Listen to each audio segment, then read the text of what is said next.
Friendly fight नहीं है। Friendly fight खत्म। फ्रेंडली रिश्ता जो था तो समझौता बनी रही थी, वो एक में लड़ते, हम एक में लड़ते और दोनों सीट गठबंधन जीतता। तुम क्यों कर रहे हैं? जब हम गठबंधन में हैं तो हमारा सीट था, हमारा सीट में कांग्रेस को भी वो जीता के उनका होता, एक जीतता तो उनका होता। अभी तो 19 उनके साथ थे ना हम।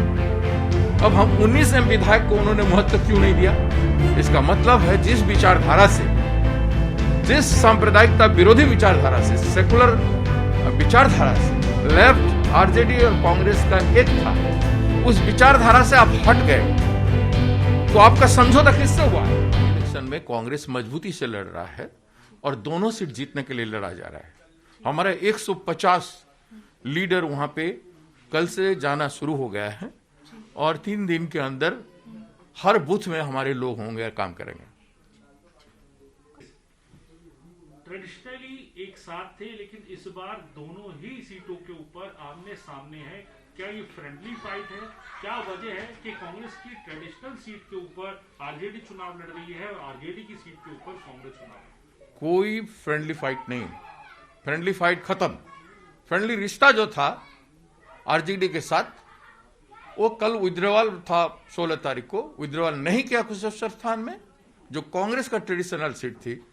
उसमें अगर आरजेडी विड्रॉ कर दिया होता तो समझौता बनी रही थी, वो एक में लड़ते, हम एक में लड़ते और दोनों सीट गठबंधन जीतता। अब कांग्रेस अकेले लड़ रही है और अकेले 2 सीट जीतेगी, उसकी तैयारी हमें हम है। क्या वजह आपको रणनीति या उनका वो क्या सोचे? उनका तर्क है कि कुशेश्वर स्थान पिछले 5 बार से हमारे ट्रेडिशनल सीट रहा है, उसमें हम पिछले चुनाव में नहीं जीत पाए और उसमें वो जीत सकते हैं। वो हम और तुम क्यों कर रहे हैं?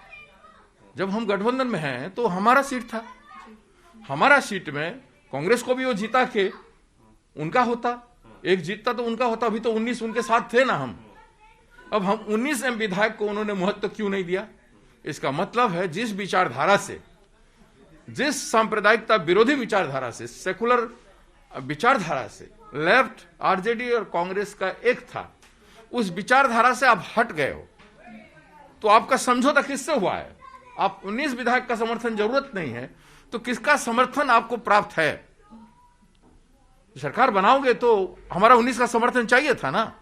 एक जीतता तो 20 आपका होता ना। तो आप ऐसा क्यों किया? इसके पीछे कोई राजनीतिक चाल जरूर है, किसमें कोई एक है जो आप खुल के नहीं कह पा रहे हो। अब चुनाव के बाद कोई आपका साजिश हो सकता है कि आप उनके साथ जाओगे। जिस ताकत के खिलाफ हम सब लोग एक हुए थे, उस शक्ति के साथ आप जाने वाले हो, यह स्पष्ट होता है। आपका इशारा बीजेपी की तरफ है कि आरजेडी बीजेपी से हाथ मिला सकती है या पर्दे के पीछे बातचीत करने? नहीं, मेरा सवाल फंडामेंटल है कि मेरा 19 एमएलए को आपने जब जरूरत नहीं है तो किसका जरूरत आपको है? ये तो चुनाव राजनीति है, गणित की बात है। तो और दूसरा किसका तो होगा, वो कौन हो सकता है आज के दिन? जिस पार्टी के खिलाफ हम लोग सब एक हुए थे, वो पार्टी हो सकता है।